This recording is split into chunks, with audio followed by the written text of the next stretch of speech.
Jeremy B. White. Hi, Jeremy. Hey, guys. Thank you so much. First of all, happy Thanksgiving. And I do want to get to something that you talk about in the Playbook. It's funny, I mentioned it here on the show, and that is the changing face of a GOP leadership. And we have a Californian who's taking over, in Kevin McCarthy, and you kind of do a breakdown of what that might look like, his agenda as he takes power. Oh, that's right. It certainly looks like. Sorry, can you guys hear me? Yeah, I hear you. You sound great. Sure, go ahead. Okay, all right. Yeah, as I was saying, it certainly looks like Kevin McCarthy, Republican from Bakersfield, is likely to be the next Speaker of the House, but it's not certain. He is facing pushback from some of the more conservative members of his caucus. And even if he does get it, given some of that dissension within the caucus, and given that Republicans are going to have a very narrow majority, it looks like it'll be probably about 9 seats, depending on a few races that remain to be called, he's not going to have that much room to maneuver. Now, keeping in mind that we will have a Democratic president, Democrats will, at the worst, have a tie in the U.S. Senate. That also limits what House Republicans can do. It's clear we are going to see a lot of investigations. Kevin McCarthy demanding that the Secretary of Homeland Security, who leads immigration matters, resign, saying if he doesn't, we'll start impeachment proceedings, essentially. And so there's no doubt that we are going to see efforts by Republicans to sort of create accountability and investigate various officials in the Biden administration and whatnot. I'm certain Hunter Biden is going to be a target. In terms of actual policy, I don't know there's much that they are going to be able to get done at a divided Congress. Well, the investigations will maybe animate some of their base, clearly. I mean, I think the base would be disappointed if they didn't do kind of what you're talking about, which is the Hunter Biden stuff and these investigations and the attempted impeachment of Homeland Security chief. But I'm wondering, those investigations will steal the spotlight. As you say, there's really not much they can actually do legislatively. But will they bring to vote, I guess what might be my ask on you to handicap, will they bring to vote any kind of real policy, even if they just pass it in the House? Or do they seem to not be so policy driven in your judgment?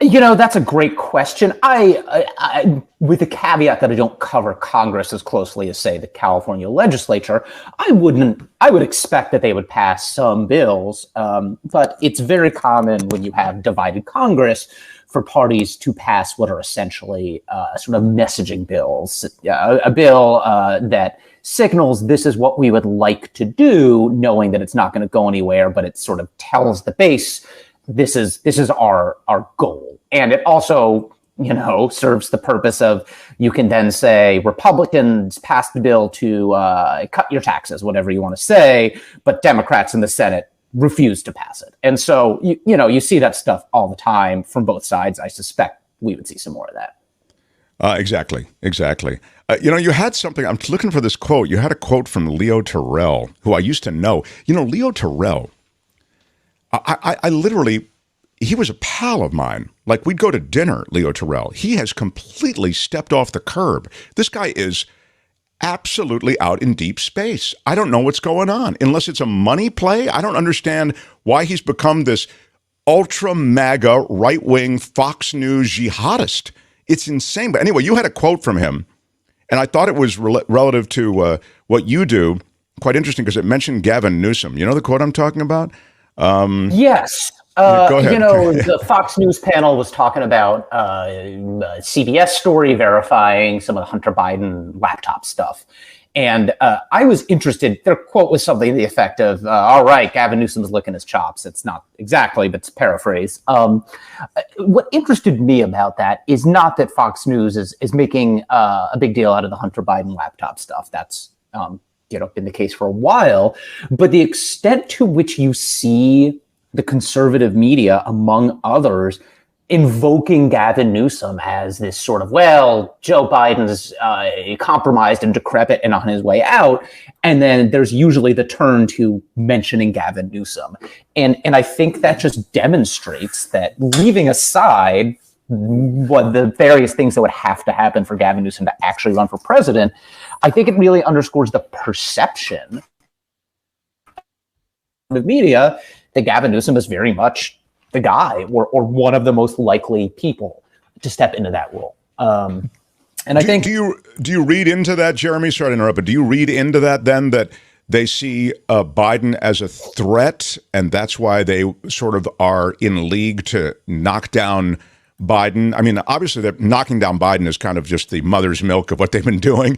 But I mean, they bring Newsom in. Do they feel as though he's more beatable, maybe would be a way to put it, than a Joe Biden for the general? I mean, is that your sense of things in the buzz? Honestly, that is probably one that is a little beyond my ability to speculate. I wouldn't be surprised if there are some folks who think that way. Separating sort of the standard minority party criticizing the president from sort of the multi-dimensional minority party actually fears the president and wants to get rid of him to get to a weaker contender, that is hard for me to say. And I think Democrats, for that matter, are divided on who would be best in 2024, whether they're going up against Donald Trump or someone else, whether Joe Biden, he, after all, did win, would be better, or whether it's time for some fresh blood. I don't think anyone, I don't think either party has a certain answer on that. And I would also argue that I think there are a lot of folks who look at this election and say, you know, despite the predictions of a wipeout, Democrats actually did pretty well for a midterm after their party takes control. Historically, that's always a bloodbath for that party, but they actually did okay. How much of that is Joe Biden? How much of that is some of these sort of fringier Trump-aligned candidates? There's a lot of different pieces going on here, but I think there is not a clear consensus on Joe Biden is the guy. Joe Biden's got to go. We're talking to Jeremy B. White from from Politico's California Playbook. You can Google it. We have it on screen right now, Politico.com, and then you just go California Playbook or just Google California Playbook. Our last couple of minutes, I wonder if you could just, in our last couple of minutes, talk about the two major cities in California. And I don't mean to leave Sacramento out at all, but since it's the seat of government in the state. But in San Francisco and in Los Angeles, it seems to me there are consistent features in both cities, and that is one consistent feature is simply that people are fed up with what's going on at City Hall, you know, and the latest in Los Angeles, it's bizarre. It's like a reality show, really, you know, with I think one of their soups hanging on. There's a new mayor who edged out the Republican/Democrat Caruso. He was Republican and Democrat then. Ultimately. But I wonder if you can just review in your sense of both cities from a political standpoint. Sure. I mean, I don't think it's news that there has been a fair amount of discontent in both cities. A lot of that having to do with homelessness, sort of quality of life issues. And so at the same time, Los Angeles, as you noted, elected Congresswoman Karen Bass to be mayor. Rather than going with the Republican turned Democrat Rick Caruso, who positioned himself as more of the outsider who would shake up the status quo. So, you know, people in LA definitely, at least in the mayoral race, they went with somebody who was very much identified with the political establishment. Now, there have been a couple other races there, for example, for city council, where they went with more sort of outsidery progressive candidates signaling, let's try something new. But I think you can find evidence that they were also willing to stick with the status quo. Similarly, in San Francisco, the district attorney, Brooke Jenkins, who was appointed to replace the recalled district attorney, Chesa Boudin, he handily won re-election. You saw some more sort of centrist supervisors elected. So it is a mixed bag all around.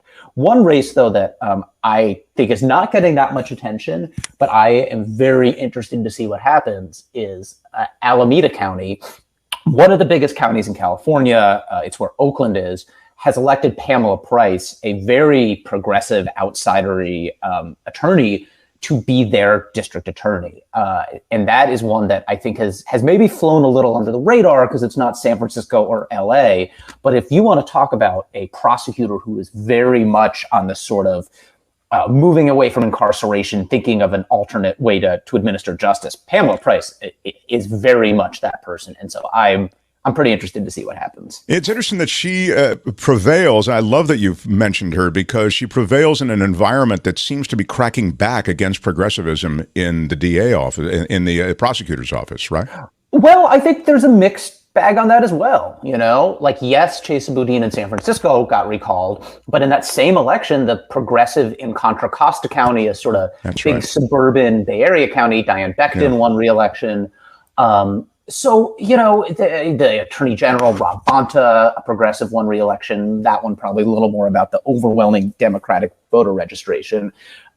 So you can find signals, you can find different signals here. I think there are some examples you can point to where voters feel like things went too far, but I think there are also some examples you can point to where voters said, no, we want to try something different or stick with somebody who is in the early phases of trying something different. So I'm not sure you can say it's uniformly one or the other. That's you're so right to point to those things. Interesting, though. It's just so. I think your beat is fascinating, and you bring so much to it. I so appreciate the time you spend with us on Wednesdays. I know it's probably corny and hack to say it, but as you look back around Thanksgiving, we thank you.